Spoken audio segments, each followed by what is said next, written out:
Small COB lights are absolutely awesome. The only problem with them is often the light modifiers you want to work with them to actually be able to control the light are much larger. I mean, take this Bowens mount for example, kind of defeats the point of such a small light. Well, that's not the case with the X100RGB from Zhiyun and with the help of Cam Mackey. They've developed a light with small accessories like this little projector right here, as well as this Fresnel adapter, which makes it suddenly possible to get the maximum out of a small COB light.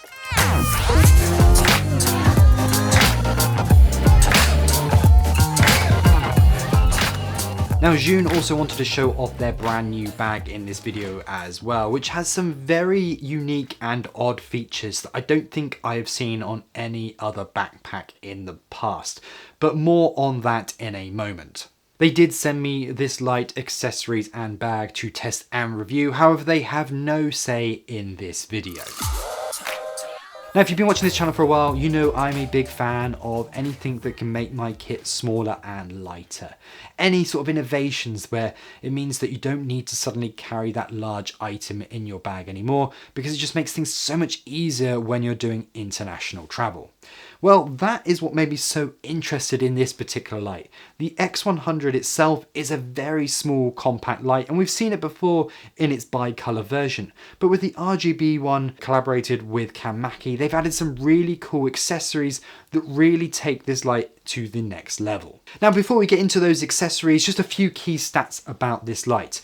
It has around 30-minute battery life on full power. However, when you're using it about 50%, of course you're going to get about an hour, and usually I find that I'm using this light a lot lower. Now what's cool is it can be powered off USB-C as well, so any sort of power source is going to be available, whether it's off a V-Lock battery or into the wall, and it comes with a proper power adapter as well if that's your preferred method of actually powering this light.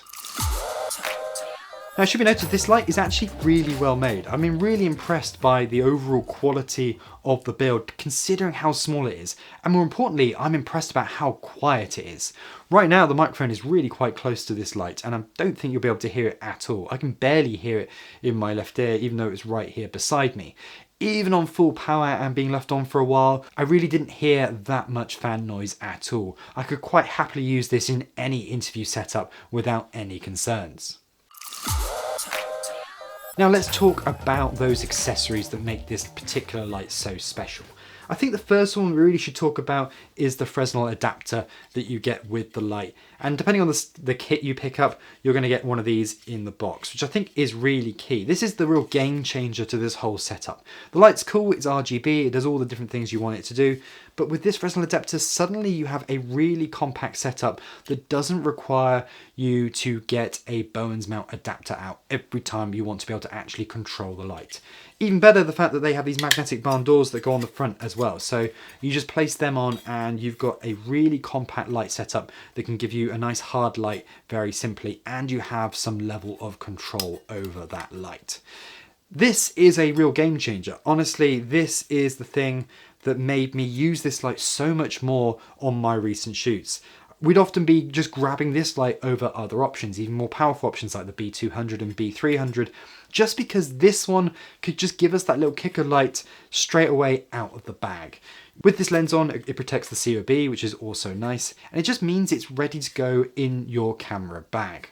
Now, of course, if you want a softer light, then you can use the mini softbox that they also have created for it and attaches to this mini Bowens mount. And it works really nicely.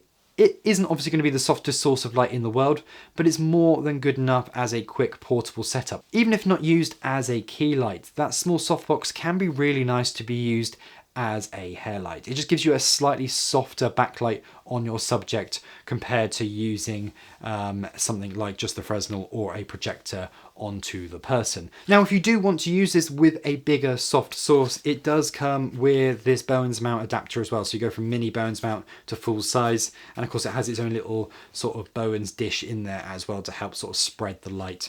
It's also got a umbrella holder on this as well.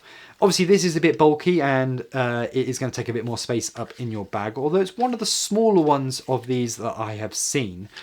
It of course needs to be this size to be able to handle the weight of a softbox, and I have tried it with my Aperture Light Dome and it's worked absolutely fine. It's been able to handle the weight of that without a problem, and actually the 100-watt output of this light has been more than enough to be used in an interview scenario. Of course, you're not going to overpower a really bright space, but if you have some control over the lighting in the room that you're shooting the interview in, then actually this little tiny light with that adapter and a light dome too can produce some really nice soft results if that's the look you're going for.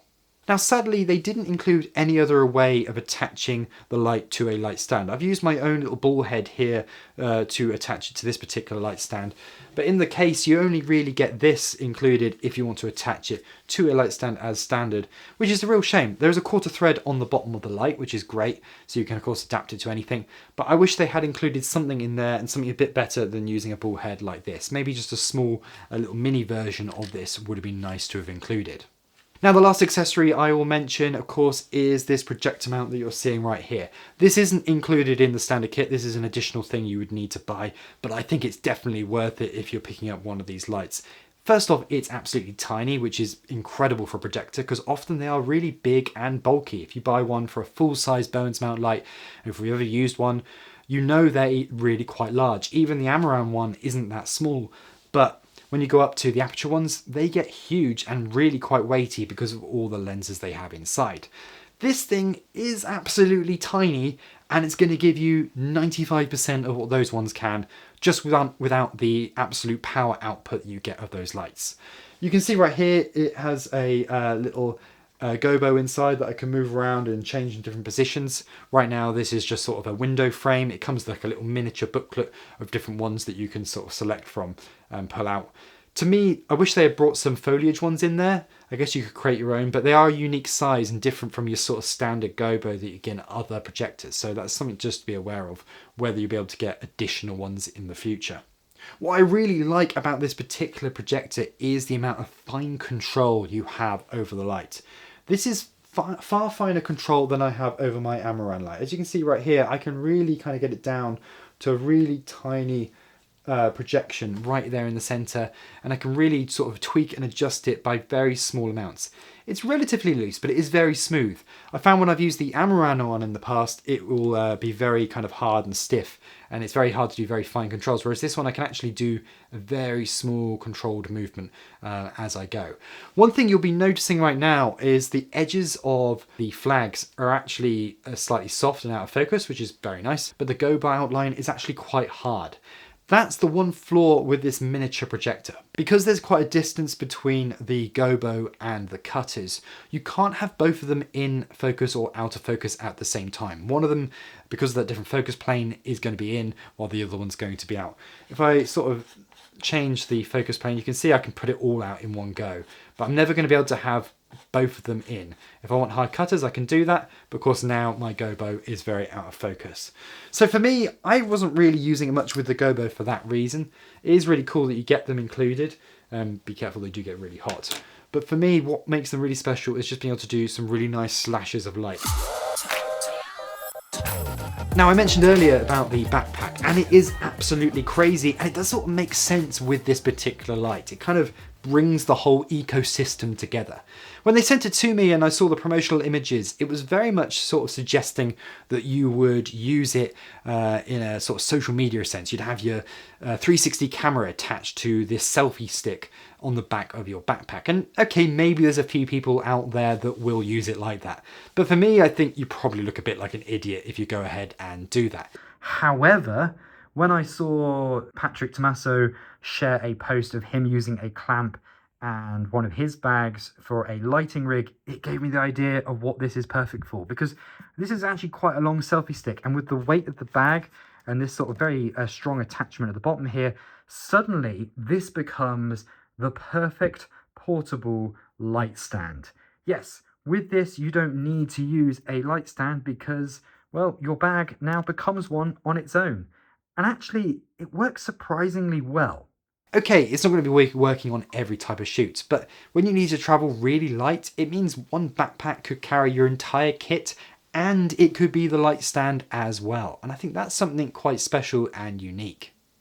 Now, in terms of the overall backpack, it is very well made and it is comfortable to wear. I do like the whole modular thing about it as well, so you can take different parts away from the bag depending on what you need to take with you in different locations. And I think that's what really makes it unique and special. That said, that modular design does mean the bag does rattle a bit. It does roll around a bit. You could probably tighten all the straps up and make sure that it feels really solid, but you're never going to be as solid as a single pieced bag. You also lose obviously a bit of internal space because of that design as well. You're never going to have the maximum internal space out of the same footprint compared to, say, a roller bag, because you have all the different modular parts and the exoskeleton that has to be there to bring it all together. What use is a camera bag if you can't fit all your gear inside it? So let's go through the compartments and see how they are all laid out.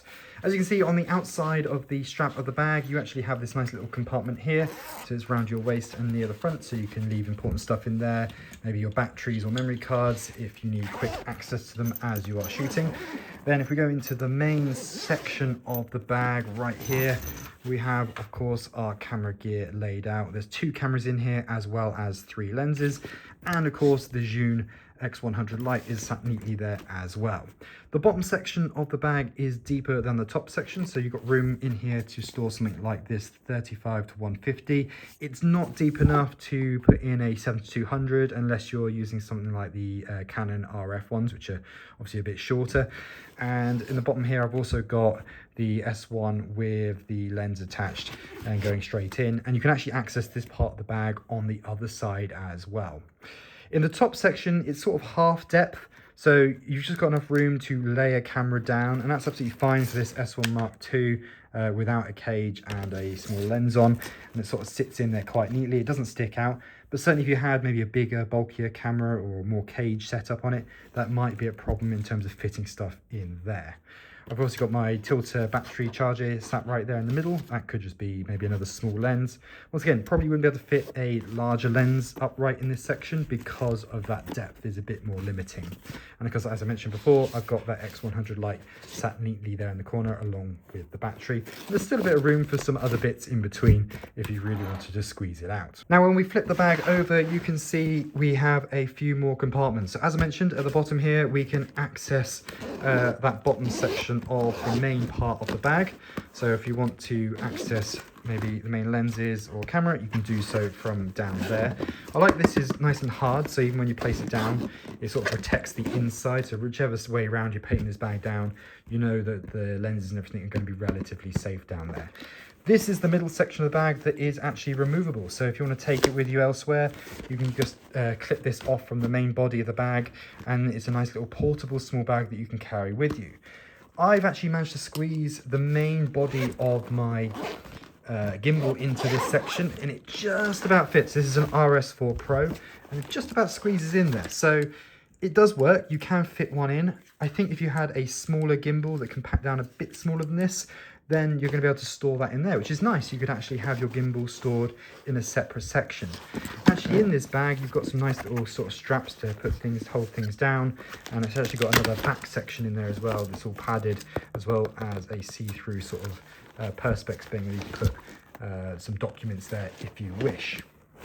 Finally, you've got the top section of the bag, which is also removable. So, you know, if you want to take this, just this top section separately and have a little side strap, then you can do that as well. They've obviously believed this is good for things like a drone, which I think would be absolutely perfect if you've got a mini drone, so one of the DJI Mini Pros. That will fit quite neatly in here with the batteries and the charger. I did try it with my MAVIC 4 Pro. You can fit the drone in, but it really isn't enough room in there to squeeze anything else in there. So definitely the mini drones are no problem in here. Maybe the Air 3S could just about squeeze in here, but I think for most people that would be picking one of these up, that's how they would use it. Or maybe you could use it for other items. So at the moment I've got the rest of the gimbal bits in here, or perhaps you could put your lighting rig if you're using those X100s in up here as well. Zhiyun do some really crazy stuff, whether it's their bags or whether it's their lights. I love the innovation and the ideas that they kind of come up with and try out different things compared to the competition. Not everything's going to be a hit. Not everything is going to work for absolutely everyone. That said, when they do find something that really is unique and special, It stands out from the crowd, and it's something that I am really into using. I love that they push the boundaries of what we should expect from our gear. I have to admit, I am a real convert to a lot of their lights, and when they keep innovating with really cool things like this Fresnel adapter and this little tiny projector mount for their small lights like this, well, it just makes me want to invest more in their lighting setups. If you like the sound of this light and these accessories and you want to pick one up, then please use my affiliate link down below, as it massively helps out my channel. And while you're down there, make sure you like and subscribe as well, as there's plenty more of these videos coming, including some comparisons of this projector compared to much larger ones on the market.